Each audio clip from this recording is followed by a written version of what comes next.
शीरी मज़ारी ने अपने 40,000 कनाल ज़मीन के रिकॉर्ड कैसे छुपाए और कौन सी सियासी शख्सियात उनके साथ शामिल हैं, मैं आज आपको इसके मुतल्लिक एक ऐसी खबर देने जा रहा हूँ जिसे सुनकर आप हैरान रह जाएंगे। शीरी मज़ारी के वालिद सरदार आशिक महमूद खान मज़ारी पंजाब के आखिरी ज़िला राजनपुर की तहसील रोजहान के बड़े फ्यूडल लॉर्ड थे। ये हज़ारों एकड़ ज़मीन के मालिक थे।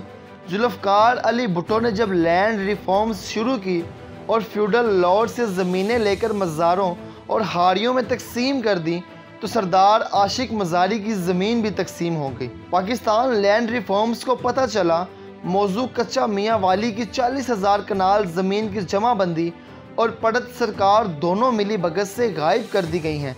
ये काम उस ज़माने में बहुत आसान था। फ्यूडल्स अपने इलाके में पटवारी और तहसीलदार अपनी मर्जी का लगवा लेते थे और सरदार को जब भी रिकॉर्ड की ज़रूरत पड़ती थी तो एहलकार पूरा महकमा माल उठाकर साईं के घर ले आते थे। 1971 में भी यही हुआ। महकमा माल के एहलकार आशिक मज़ारी का रिकॉर्ड भी उनके डेरे पर ले आए और सरदार ने महकमा माल के साथ मिलकर जाली रिकॉर्ड बना दिया। इस पर डिप्टी कमिश्नर की जाली मोहरें तक लगा दी। असल रिकॉर्ड का संदूक सरदार के वफादार पटवारी के घर रखवा दिया गया। इस बंदोबस्त का मकसद छापे से बचना था। भुट्टो साहब ने उस ज़माने में हर फ्यूडल लॉर्ड के डेरे पर अपने जासूस छोड़ रखे थे। जासूस को जो ही गड़बड़ की भिनक पड़ती थी, पुलिस अगले दिन छापा मारकर असल रिकॉर्ड हासिल कर लेती थी। लिहाजा सरदार ने छापे के खौफ से ये रिकॉर्ड पटवारी के पास रखवा दिया था। पटवारी भी खौफजदा था। उसने अपने नायब कासिद को एतमाद में लिया और संदूक उसके घर में छुपा दिया। बहरहाल किस्सा मुख्तसर 40,000 कनाल ज़मीन का नया रिकॉर्ड बना दिया गया। जेली कंपनियां भी बनाई गईं और वह ज़मीनें उन कंपनियों के नाम मुंतकिल हो गई। मज़ारी साहब के खिलाफ केस शुरू हुआ और फेडरल लैंड कमीशन ने 1975 में कंपनियों को जेली करार दे दिया। मज़ारी फैमिली के खिलाफ कानूनी कार्रवाई का हुक्म जारी हो गया और यह मुकदमा 50 साल चलता रहा। आशिक मज़ारी का दावा था ज़मीनें अगर महकमा माल की मलकियत हैं तो रिकॉर्ड लेकर आएँ। अदालत महकमा माल को रिकॉर्ड लाने का हुक्म देती और असल रिकॉर्ड गायब था। ज़मीनें उस दौरान अरबों रुपए की भी हो गई और तकसीम भी होती रहीं और फ़रोख्त भी। सरदार आशिक मज़ारी का इंतकाल हो गया और यूँ शीरी मज़ारी, इनके भाई सरदार वली मोहम्मद मज़ारी और उनकी वालदा दर शहवार मज़ारी इस प्रॉपर्टी की बेनिफिशरी हो गए। मैं आपको यहाँ ये भी बताता चलूँ, शीरी मज़ारी का पूरा नाम शीरी महरुल निसा मज़ारी है।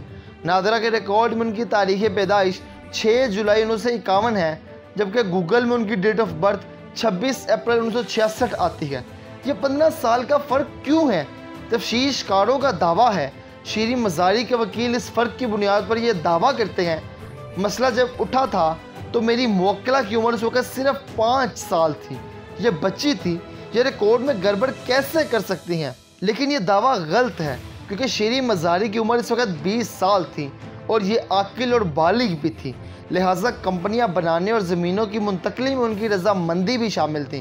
किस्सा मज़ीद मुख्तसर, इशू फेडरल लैंड कमीशन और अदालतों से होता हुआ एंटी करप्शन पंजाब पहुँच गया। हम कहानी को मज़ीद आगे बढ़ाते हैं।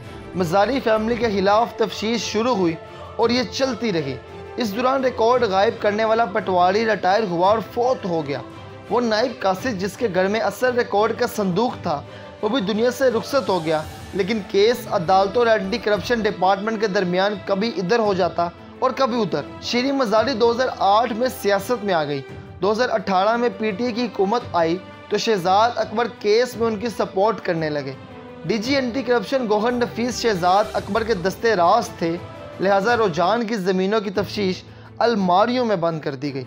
लेकिन आप बदकिस्मती देखिए, शहजाद अकबर के बाद गौहर नफीस तब्दील हो गए और उनकी जगह राय मंजूर जैसा दबंग अफसर आ गया। ये शख्स ईमानदार भी है और बेखौफ भी। इसकी प्रोफाइल में दर्जनों हाई प्रोफाइल केस मौजूद हैं। ब्यूरोक्रेसी में राय मंजूर को इज्जत की निगाहों से देखा जाता है। ये मार खा कर भी पीछे नहीं हटता, लिहाजा हर हुकूमत इसके खिलाफ हो जाती है। बहरहाल राय मंजूर ने चार्ज संभाला तो वज़ीर आला उस्मान बुज़दार ने उन्हें बुलाकर शीरी मज़ारी की सिफारिश की, लेकिन ये सिफारिश उल्टी पड़ गई। उस्मान बुज़दार अगर डीजी को ना कहते तो शायद ये केस मज़ीद कुछ अरसा फाइलों में दबा रह जाता, लेकिन जो ही सूबे के चीफ एग्जीक्यूटिव ने सिफारिश की तो राय मंजूर ने फाइल खोली और 40,000 कनाल की सीरियस तफ्तीश शुरू कर दी और आप राय मंजूर का कमाल देखिए, ये 50 साल बाद भी रिकॉर्ड के असल संदूक तक पहुंच गया। संदूक ताहाल नायब कासिद के घर पर पड़ा था। वो फोत हो गया था, लेकिन उसका बेटा उसके घर में संदूक के साथ रह रहा था। एंटी करप्शन की टीम उसके घर तक पहुंची और असल रिकॉर्ड कब्जे में ले लिया। ये मेजर ब्रेक थ्रू था। राय मंजूर ने मुलजिमान के खिलाफ FIR दर्ज कराने का हुक्म दिया। ये खबर चीफ मिनिस्टर हाउस पहुंची और उस्मान बुज़दार ने DG को तलब कर लिया। ये बीमार थे, हालत बीमारी में CM ऑफिस पहुंचे। वज़ीर आला ने इन्हें FIR से रोक दिया, लेकिन इनका जवाब था, सर आप मेरा तबादला कर दें, मगर मैं FIR से पीछे नहीं हट सकता। CM ने राय मंजूर के तबादले का हुक्म दे दिया, मगर अदम एतमाद की वजह से हालात बदल गए और ये तबादला ना हो सका। दूसरी तरफ राय मंजूर ने पहली फुर्सत में कच्चा मियाँ वाली ज़मीन की FIR भी दर्ज करा दी और तफ्तीश का हुक्म भी जारी कर दिया। आप अब एक दूसरी कहानी भी सुनिए। मेरी चंद दिन कबल PTI के एक मुनहरिफ रुकन से मुलाकात हुई। ये साउथ पंजाब से ताल्लुक़ रखते हैं। मैंने उनसे पूछा, हुकूमत अपोजिशन ने बना ली, आप लोगों को क्या मिला? उसने हंस कर जवाब दिया, हमारे रुके हुए काम हो रहे हैं। मैंने कामों की तफसील पूछी तो उसने कहकहा लगाया और काम गिनवाना शुरू कर दिए। इन कामों में अचानक 40,000 कनाल ज़मीन का जिक्र भी आ गया। वो हंस कर बोला, मैं DG एंटी करप्शन का तबादला कराना चाहता हूँ। मैंने हैरान होकर पूछा, आपको क्या फ़ायदा होगा? वो हंस कर बोला, ज़रूरतें एक दूसरे की कज़न होती हैं। मैंने इस केस के बारे में उससे टोह ली और यूँ ये मामला खुलता चला गया और मैं हैरान रह गया कि ये लोग किस तरह एक दूसरे के साथ जुड़े हुए हैं। हुकूमत बदल गई, अपोजिशन हुक्मरान बन गई और हुकूमत अपोजिशन श्री मज़ारी नई हुकूमत को इम्पोर्टेड भी कह रही है, जबकि दूसरी तरफ उनके पुराने साथी नई हुकूमत से उनके खिलाफ तफ्तीश बंद कराना चाहते हैं। और ये मामला भी 40,000 कनाल की खुर्द बुर्द और रिकॉर्ड में जेल साजी का है।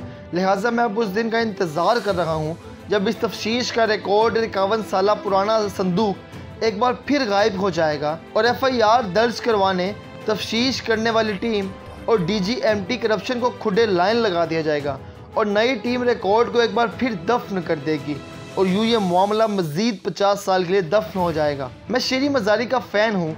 इन्होंने खवातीन के हकूक़ के लिए बहुत काम किया। ये इमरान खान की काबीना में तारिक बशीर चीमा के बाद दूसरी वज़ीर थी जो वज़ीर आज़म के सामने ज़ुबान भी खोल लेती थी और उनकी राय से इख्तिलाफ भी कर लेती थी। मोटरवे ज़्यादती केस पर जब CP उमर शेख ने मुतासरा खतून के खिलाफ बयान दिया तो श्री मज़ारी ने उन्हें भी आड़े हाथों लिया।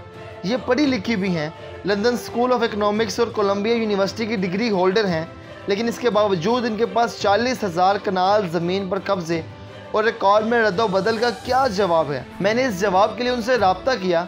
उनका कहना था, मैंने सुना है कोई FIR दर्ज हुई है और कोई तफ्तीश भी हो रही है, लेकिन हमें अभी तक नहीं बुलाया गया और ना इत्तला दी गई। ये नई हुकूमत का शोशा है, ये तफ्तीश करना चाहते हैं तो कर लें, मगर हमारे पूरे इलाके में किसी के पास भी 40,000 कनाल ज़मीन नहीं है। श्री मज़ारी ठीक फरमा रही हैं। ये एंटी करप्शन पंजाब, ये फ़ैसला बहरहाल होना चाहिए, मगर मुझे महसूस होता है जिस दिन एंटी करप्शन श्री मज़ारी और उनके ख़ानदान के लोगों को तलब करेगा, उस दिन इमरान खान स्टेज पर खड़े होकर ये ज़रूर कहेंगे, देखो पाकिस्तानियों, लोग श्री मज़ारी के ख़िलाफ़ भी 51 साल पुराना केस ले आए हैं और लोग कप्तान की इस बात पर भी यकीन कर लेंगे। लिहाजा मेरी नई हुकूमत से दरख्वास्त है, अब कम से कम ये तफ्तीश ज़रूर मुकम्मल करवा दें, इससे पहले कि DG एंटी करप्शन समेत पूरी तफ्तीशी टीम को भी गायब कर दिया जाए और सबूतों के संदूक को भी।